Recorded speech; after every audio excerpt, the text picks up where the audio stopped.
Thank you, Commissioner Holly. Charles, at the time of his passing, was assigned by the city of Snoqualmie to be the liaison to the hospital.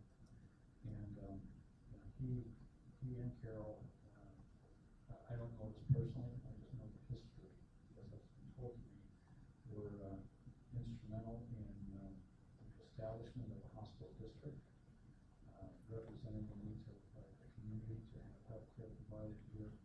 And we owe Charles a great debt of gratitude for that work that was done. And, now it's been decades ago.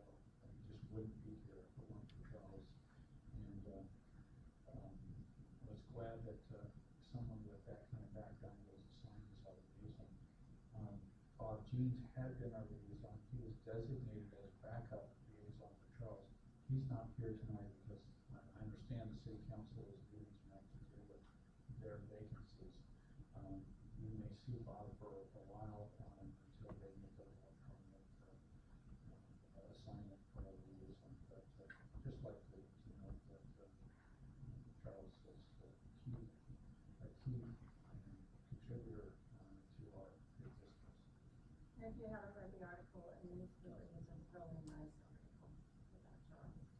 I didn't know he was this because he was a guy.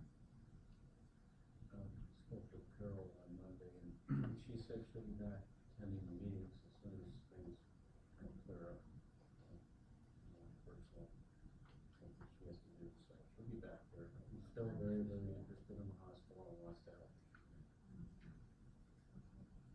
Now we're going to turn this over to our CEO, Superintendent Tom Parker. Thank you. You have a copy of the report. I'll go through it as I usually do.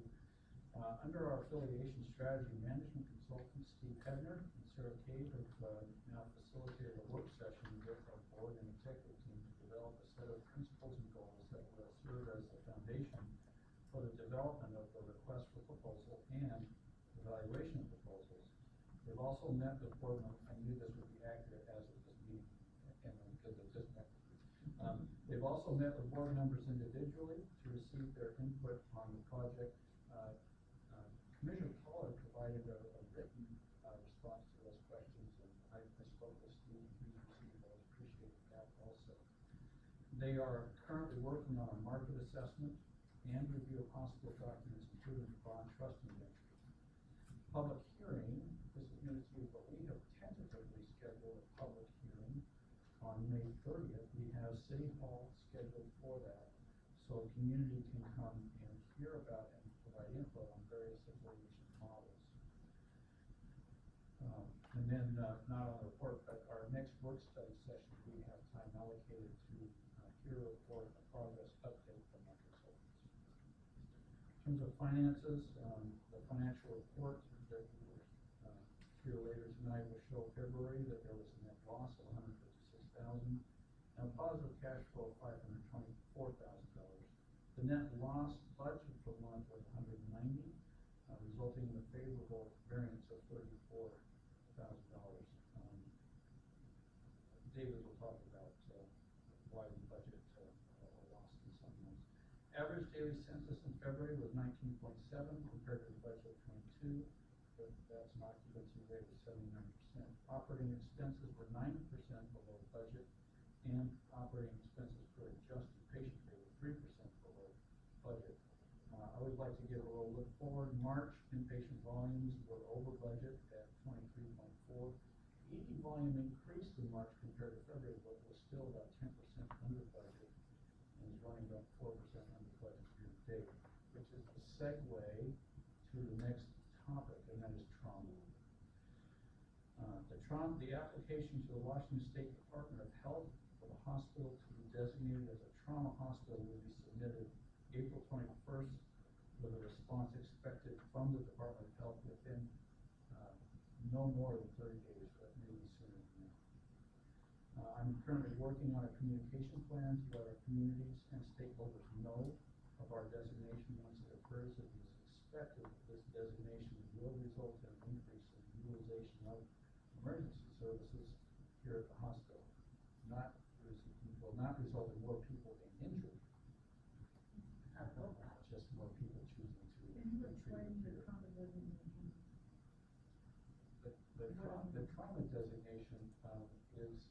really for us is the Department of Health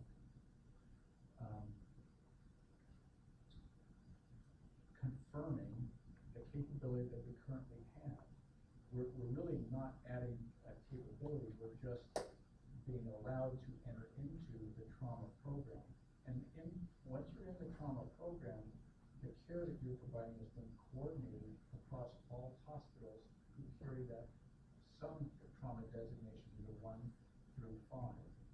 We are also, as part of the trauma program, will be participating in provision of clinical data to the trauma registry and the trauma program research that occurs statewide using trauma program data from every one of the hospitals. The other thing that happens when you're trauma designated is that the EMS community actually has field protocols that, and I'm looking over at Dr. Whitcup to correct me when I'm wrong, but they have field protocols that instruct them to take certain patient types to a trauma designated facility. In many cases, it is just take that patient to the nearest trauma designated facility, regardless of number. In other cases, where the type of injury dictates a different action, then they take that patient to a trauma 1 facility. But there'll be many more. In fact, we do expect many more EMS patients to come to this hospital because the field protocol will allow them to bring those patients to this hospital. We also believe that trauma designation from the state will build community awareness of our capability as a trauma facility with 24/7 board certified physicians and a fully trained nursing staff to take care of just about any emergency that shows up at our doors. One point of information on that, and following up on Mr. Young's question, the trauma range is 1 through 5, as I understand it, and we're applying for, is it 3 or 4? 5. We're 5. That's the lowest. That is the lowest, and that is the only trauma category that the state trauma system is currently allowing to come in. They have certain levels of or numbers of different types of hospitals, and they have determined that it would be appropriate to allow a trauma 5 hospital to come into the system. It's interesting, if you take a look at the trauma 5 criteria and the trauma 4, we're very close to being a trauma 4, but they're not opening up a trauma 4 designation right now. And hopefully that's going to come. Are there any other questions? Oh, no, I'm sorry, I'm not done. That was trauma. Do you have a question? I do. On that note, will all of the EMTs and emergency staff be able to know that we're trauma 4? Yes, that's part of my communication plan. Yep, and I've already drafted the press release, and we're working on the collateral. So I'm very upbeat about the possibility. And that's not a hollow upbeat. We have Chris Barnhart, who is our manager for the emergency department, and the one putting together the trauma application is extremely thorough. I just saw the trauma application today. It's amazing. And she has been working very closely with the trauma program coordinators at the Department of Health. And I'll be shocked if they come back with any changes. And I think it will go very quickly. Very positive. 2 more items. Department of Health survey, the plan of correction has been submitted to the Department of Health. It does include work that is currently being done to elevate and enclose our oxygen tank fund. That was one of the findings that has taken a little more work for us to complete. And finally, on the door-to-door campaign, we've had a few cancellations due to weather, but we'll be continuing to get out into our communities on Saturdays as weather allows. And I mentioned to the commissioners during our executive session that they're actually a lot of fun to do. Our staff enjoyed it, and so as weather allows, we're going to get back out on the streets and see more of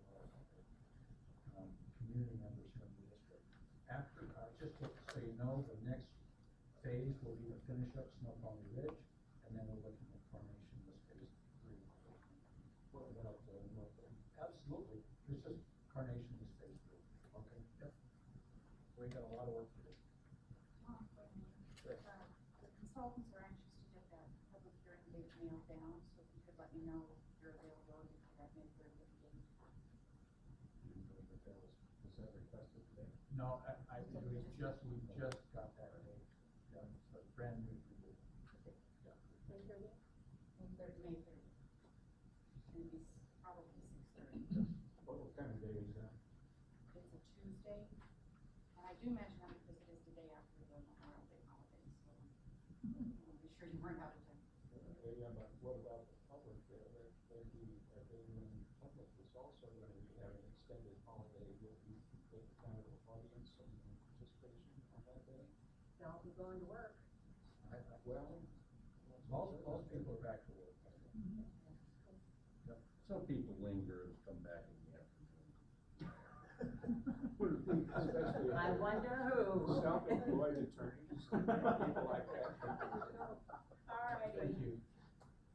Moving along here. Okay, so that's, now we're ready for committee reports. And Finance Committee, you are on Commissioner Spiders. Right.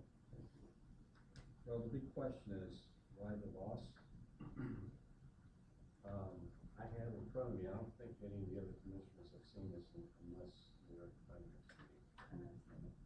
The net income budget by month, actually the staff, unbelievable, they actually broke all of the, month by month on how we're supposed to do, and I encourage you to pass this out to whoever, because this is really informative. Because next month, I'm gonna expect a $50,000 in the positive, so I'm gonna keep looking at this by month. Basically, we didn't, based on these projections, we didn't really lose when we were actually ahead of what our projection is. And the reason is, as you all know, there is, just like people have to pay their mortgage every month on a certain day, it never changes depending, and no matter if it's 28 days in February or 31 days in January, it's still due no matter how much income you may have made during that month or that 4 weeks prior. And so that's kind of, when we lose 2 days, potentially 3 days of revenue Medicare, with 21 inpatient beds, that is probably, I'm looking, thinking maybe about $600,000 to $700,000 of gross revenue. So, and then you subtract off some of the costs, and then voila, you're probably back to zero again. It took me a little while to figure this out. We still have a lot of fixed costs that we cannot.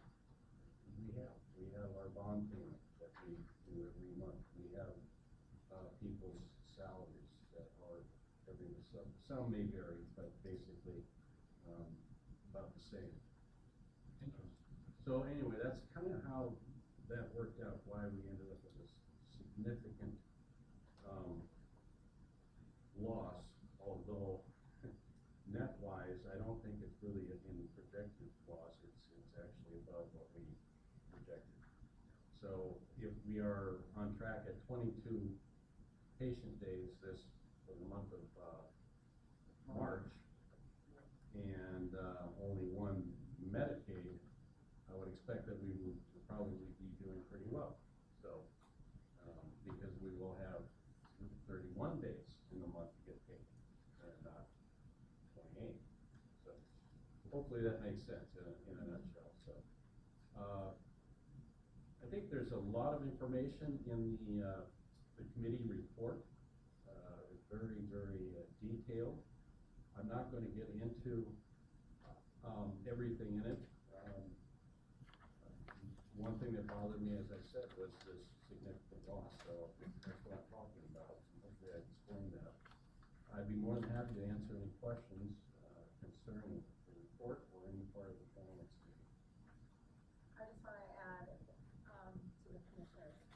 I sit next to David, and David can get pretty intense, and he sees we're taking a loss, he gets really concerned. And so it's an effort for staff and for him to really work through this and to make sure that he does his due diligence for the community when we start talking about finances.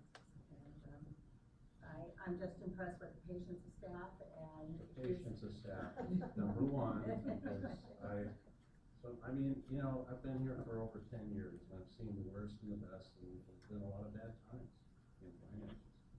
And, you know, I'm very, very frustrated, as I'm sure every taxpayer and everybody that works here and all the administration staff, when they all work, you know, give it 100% all the time. And, you know, we're not looking at the best figures all the time. So when, I guess I get, frustrated, and I have to, you know, and I really, really get into the figures really hard. Yeah. And I make them come up with answers, and, I I think really staff appreciate steps all up the to hard the work. plate. When you say the staff is stepping up whenever you Oh, have a yeah, challenge. no, I've gotten a lot of great feedback. You know, asking hard questions is our duty as commissioners. It doesn't mean that we have any personal issues, but we have to, as commissioners. We have an oath. We took it when we were sworn in, and one of the biggest problems the district has had for several years is the finances. And, so I think that we're on the right track. There are a lot of things in, this, trauma level 5 will actually enable us to maybe get more acute patients, which will again look at a better result on paper. I'm really looking forward to that. I think there's whenever you can step up the amount of pay increase per patient, and still do the same kind of quality work that we're used to doing, you know, I think that's a great thing. So I'm looking forward to seeing some better results. Following up on the right track, David, our debt service coverage ratio looks promising for February. It was 1.63, which the requirement is 1.20. Oh yeah, that's way above what we needed. What contributed to that? Short number of days. Yeah. One of the things. Yeah. What was it last year? I know it wasn't very good last year. We also, moved it up to yeah, first we also year. had more cash on hand. Mm. We went from 80, I think we're down to 60 at one point. I think we're up at 90-some days cash on hand. Yes. And so we've improved by maybe 50% there. We've increased our cash, so that's a good thing. Very promising. We're not in 89. When I say we're in dire straits, I mean in the long run, we are looking at dire straits unless we do something. We are doing something. So I'm always looking at 5 years ahead and how things are looking 5 years from now. I want the community to have care for an indefinite time period, not just the next 2 or 3 or 4 years. And so I'm always looking 5 years down the line, and if we're looking at finances, that's the only way we can look at it. And doing more acute care makes a difference. I like that part of executive team for taking it to heart about the passion of trying to narrow down our debt service. So thank you very much. And we're reforecasting. The reforecast for total net income for 2016 has been done, changing net income from 276 to 289. So we increased 13,000. We don't change we don't change the budget, but we're constantly looking at, well, what variables have changed since we did cast the budget, and make sure we're understanding what does, you know, what is, in this case, for the next 9 months look like. So I'm looking at being a positive right now based on everything that this board and the executive team is doing right now. I'm looking at a lot of good positive things, and by the end of the year, I think there's going to be maybe some great changes, maybe not, but even if we continue the way we're doing, running our operations, we should continue to get better and grow. Are there any other questions of Commissioner Spikers from the board? to move on, Commissioner Smuckers, to, approval of the warrants and the payroll? Yes, at this time, I have in front of me the cash disbursements for the period February first to the 28th. And they are a net, grand total of $2,354,329.23, and I move for approval of these warrants. Second.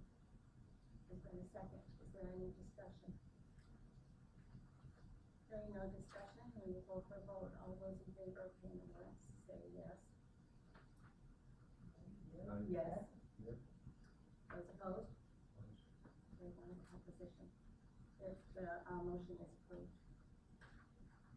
Okay, moving on, we're going to the medical committee. I don't know who is going to be doing that. Oh, that's right, Emma is. I'm sorry, Emma. Joan, would you like to do the medical? Well, at the time of the meeting, we hadn't done it. We participated in Snow Valley Senior Center's health fair last week, and it was well attended, and lots of information put out, passed out, very positive. And Tom talked about that. Will talked about trauma levels. And the lab, we're nearly ready to make a selection of molecular testing units to bring 3 high volume tests and 3 lower volume tests in-house. And the reagent purchase agreement is without capital outlay. And we're also in discussion with another senior living facility to provide outreach services on site. And Dr. explained, there is director recruitment going on, and interviews have begun, or are beginning. Okay, I don't know, are we doing medical prevention? Okay. First, is there any discussions about, any questions for Commissioner Young? Commissioner Muller? I experienced the health fair at Incarnation a week ago, and it was well attended, and I enjoyed it very much. The deficiency seemed to be in getting credit for our being there, and that is Deborah Banker was there, and she's always a positive, she makes a very positive image for the hospital wherever she goes. So she was there and she was working, but in their poster listing the organizations that were participating, they left us out. In their newsletter talking about this, they left us out. So I hope in the future we get them to give credit where credit's due. Just a couple other things. I also went to a resource fair, which is very similar to a health fair that was held today in North Bend. And the attendance there was very poor. Deborah Banker was there for us, and there were people there from transportation, Friends of Youth, various community service organizations. And I asked Deborah how many actually came today, and that weather, so I'm sure there's a factor. She said she saw 10 to 15.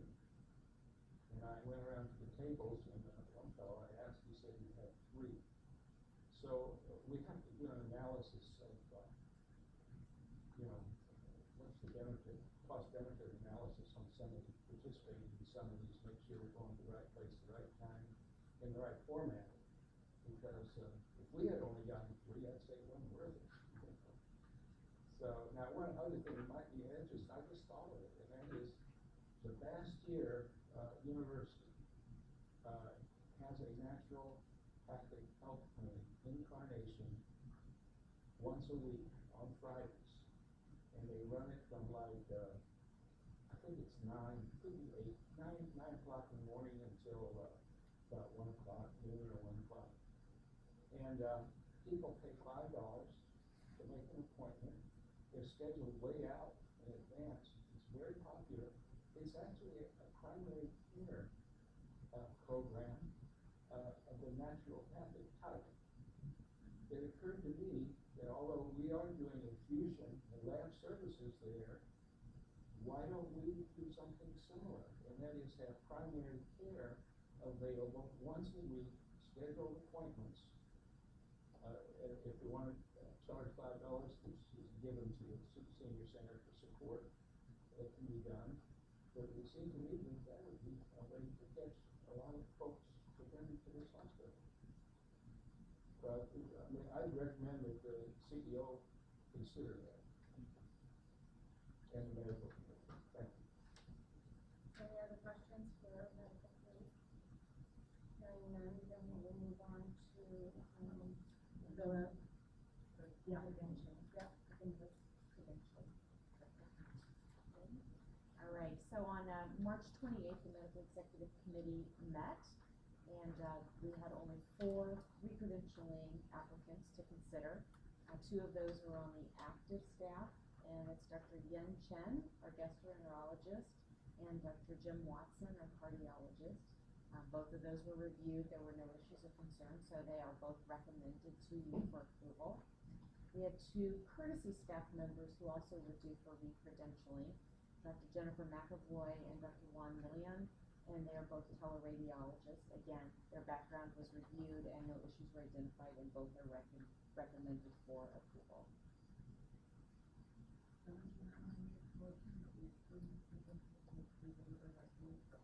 Second. Is there any discussion? Hearing none, we'll vote. All those in favor of re-credentialing of the candidates that have been talked about for, say aye. Aye. Opposed? No opposition. Is there any old business that needs to be? We have the facilities committee. Oh, I'm sorry, Commissioner Pollard, That's quite all right. you are on. Steve Daniels on that committee, so you jumped. I got it. He's essential. Well, for those who don't know, I and Aaron are the commissioners on this committee. Tom Parker's there, Steve Daniel, Dr. Whitcup, and Scott Mohammed, who lives a little distance and doesn't come to these meetings, but what a valuable person this guy is. And I want to just assure anybody listening that we're taking very good care of this building at this hospital. I don't know what's going on down in the clinic, but as far as the hospital goes, we're doing a great job. He's handling I that. just mentioned, he and his group that we answered one of the things that. Good, thank you. Now, we put out these minutes, or Valerie does, on the table there. So I urge people to pick them up, and I think even Mr. Spiker has indicated we're not going to go into a lot of detail. You can read this. So the minutes of the finance committee are also out on the table. You get down into the weeds.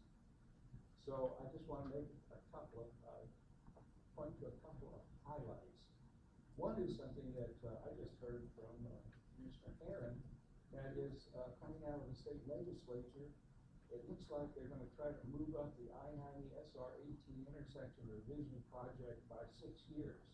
Originally scheduled for 2023, and if that 6-year figure is correct, that means 2017 or maybe 18. But at any rate, moving it up to get it started. Now, I don't think that's not anywhere near completion. Maybe it'll take them until 23 to complete it.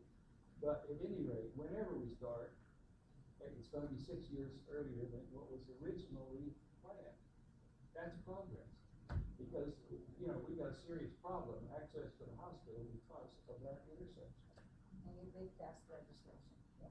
And it did pass in the state legislature, so that was good. I got that information today from Commissioner Herron.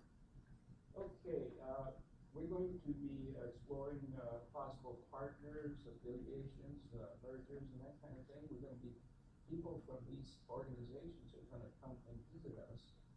And first impressions sometimes stick. So one of the things we're doing is we're doing a beautification project out here so that as they approach the hospital, they look terrific. This is being very well planned. Scott Mohammed is leading it as a facilities director.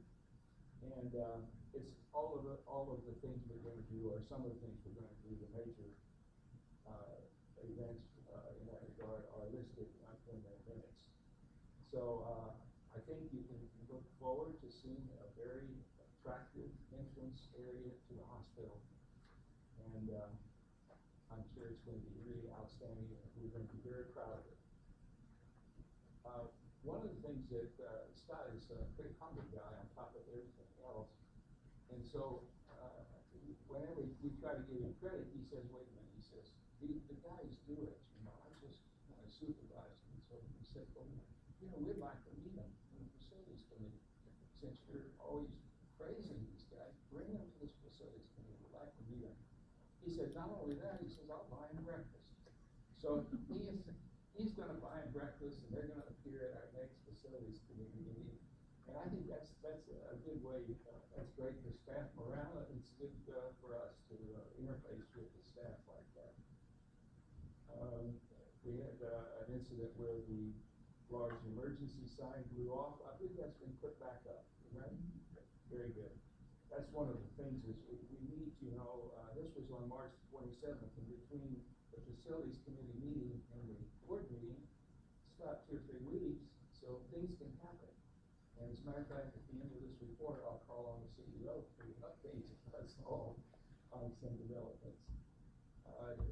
One of the things that I'm going to ask you to speak about is the making the community, making the hospital a community gathering place. We got a special project there. Pardon me. We've already touched on the concept of why is it that local residents are being taken to other hospitals instead of to our hospital when they don't express a preference. You know, the EMT people, they have to go where the patient wants to go if he or she is able to express himself or herself. But they can't always express themselves. But why is it when they don't express themselves but could, why are they being taken to other hospitals? And we're working on that problem. Okay, Mr. Superintendent, would you please say something about making the hospital a community gathering place? That was your meeting with you and Steve and Scott that I didn't attend, and it's quite interesting. And then update us on anything else that's missing from this set of minutes. That's a tall order, the second one, but I'm happy to talk about under the title of making the hospital a gathering place.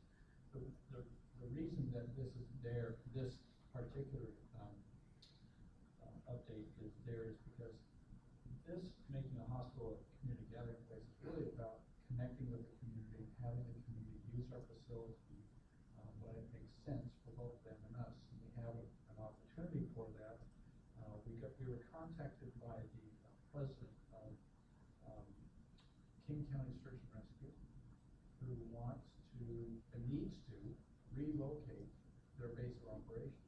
They're currently in Issaquah at one of Eastside Fire and Rescue Station. They were asked if they could move out because Eastside Fire and Rescue needs that space. They said, can you be out for 3 months? They let us know that notice was given to them a year ago. And they just can't find a place to be. And they said, do you think we were so excited that they contacted us. We met with them over on East Campus, taking a look at that first block. As you go on East Campus to the left, it's really ideal for what they need. What we're working on right now, and by the way, what would it be? What would be there? Would be 2 large search and rescue vehicles that serve as mobile operations units. These are like large motorhomes. A couple of box trucks that contain a lot of their supplies that they take on the road. A couple of large pickup trucks actually have a boat, and 2 20-foot storage containers. The other thing that is in question right now, and that is they think they might have an opportunity to acquire a construction trailer so that they could actually have a base of operations there and have some of their office space there, which we'd be fine with. This is all temporary. It's not permanent buildings.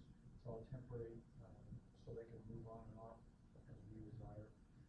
And we have power to that space, but we need to make sure we understand what their power needs are, and we may need to do some power conditioning in order to make that a good power source for them. But I think it's a fabulous opportunity for us to show our partnership with them, to provide them something that they need, and to show the community how we work together with search and rescue. I think that would also, be, a show of good, faith and helpfulness that the EMS community would appreciate. So we're working through some of the details, but when we have something that looks like, an agreement that we want to move forward with, of course, I'll be bringing it to you before we move forward.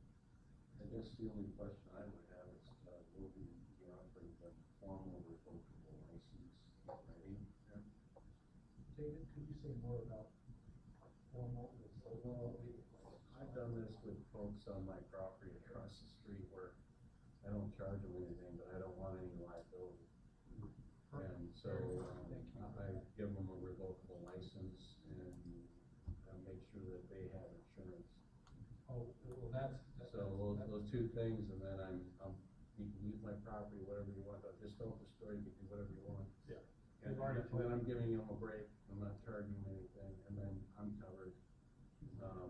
Because if I'm the owner of property and there is something that does happen and I'm 1% liable, and the person that gets injured is,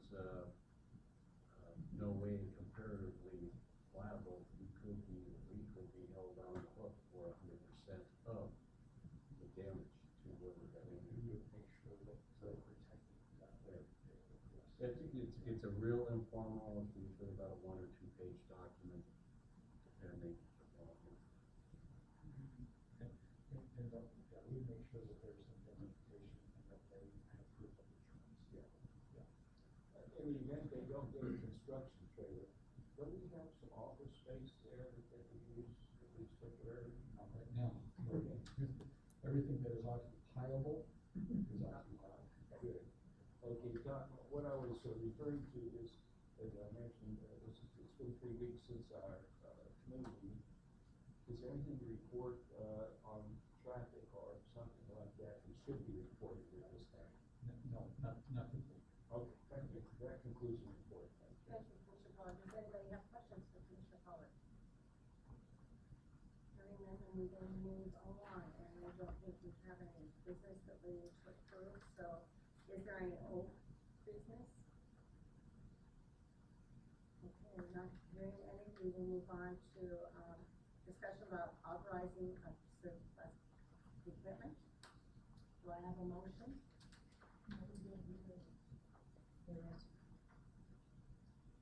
I have new business and resolution right here, old business, not new business. Yeah, but is there any discussion about it at all? You're talking about new business versus the resolution? So we got old business none, new business discussion, and then public comment. So is there any comment, any discussion about resolution 530? I do have one comment. Are we talking about 5300413? No, What's that? 417. Well, are we 137? taking it in order with new business with 0413 first, or? We don't have typo.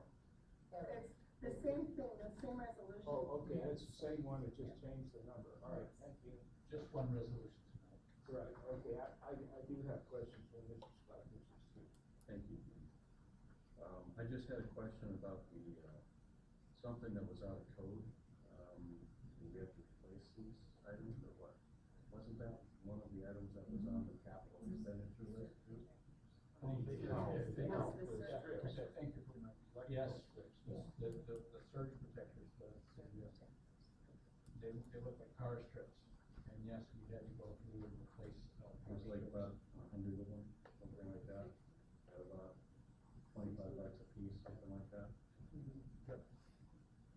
And so did we get cited from this? Department of Health. Department of Health? Great survey. Yep. Okay. What about number 4, Regulations. the glass cabinets, that's Yeah, that's what I was gonna ask about. So, number 4, 6 glass cabinets. What do we do with them? Do we Sell them. sell them? Oh, Yes. that's what it is. with respect to the glass cabinets, that was my concern too. Now, we had to assemble those, as I recall. In other words, they did not come finished. We cannot return them because they're new, aren't they? There are lots of reasons why we can't determine. It sounds like Glue damage. together. Sounds like damage. We'd have to figure, Get our money back. sending it back to China would be very, Well, okay, it would be tough. I know we try to find the right recipient of our surplus, but isn't this something that could logically go, and by the way, we're talking about what concerns with the tribe. Maybe the tribe can do some of these things for this way in their office. Maybe we could give them to the school, the city, rather than just, go out on the market or in front of an attraction. We may have to look for a value recipient, or a worthy recipient anyway.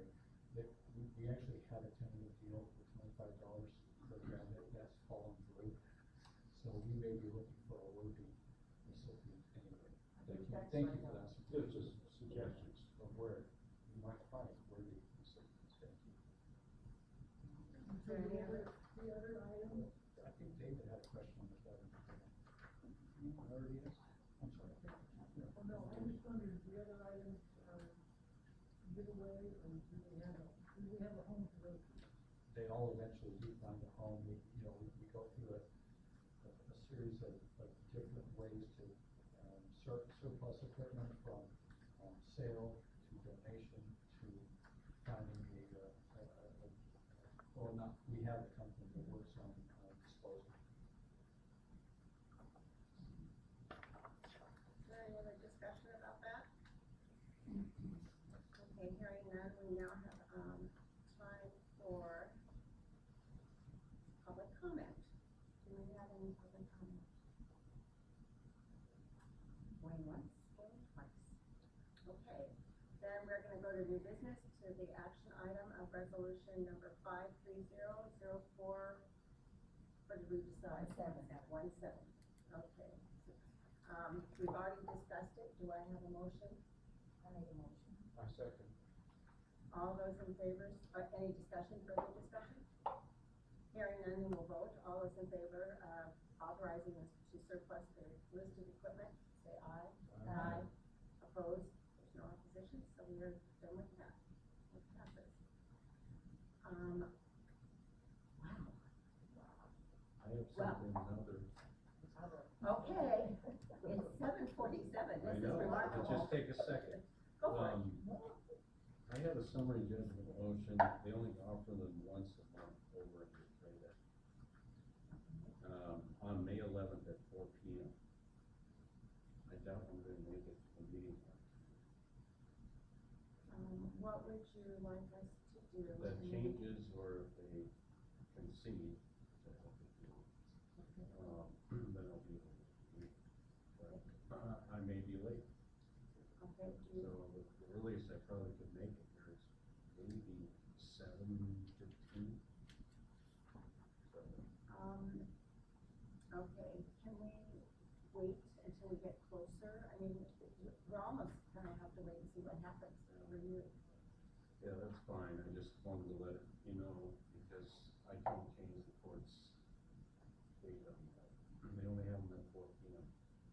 I suggest we consider a 7:30 p.m. meeting on that day, subject to developments. Let me see what materializes. If they should concede, but we'll see. Now, if I understand, that would be a special meeting if we change the time, am I correct? I think that is good. Okay, So we can we can do that. I'll keep everybody on notice this minute that I hear something. But I just wanted to be aware that I just can't get out there at 4 o'clock and only 7. And 7 o'clock. There's also a meeting where we can have consultants here to come work with us, and we have a number of things that we can accomplish there, including trying to finalize a draft of the documents. Yeah, we definitely We're want having to everybody here. And we're talking about the work study session or No, the May 11th? No, May 11th. That's what I thought. we're trying to, we're using both work study and board meetings to keep the process going. Alrighty then, everybody's really like, thank you, Commissioner Pollard. Not Pollard, I'm sorry, Commissioner Spikers. Next meeting is a work study session for April 26th, 2017, 6 o'clock p.m., North-South Conference Room. And then the meeting, our regular meeting is May 11th, 2017. It's scheduled for 6:30, and that's, we'll see what happens the closer we get to that meeting. And then May 30th, now too. So 30th, the public hearing. And that's when So that should be added to this. Yes. It's not on the agenda, it's on the calendar. It's on the calendar. Yeah, it's on the calendar, I mean, it's not on the agenda. Okay, it is, I move adjournment, Madam Chair. oh, thank you, Commissioner Boyd. Do I hear a second?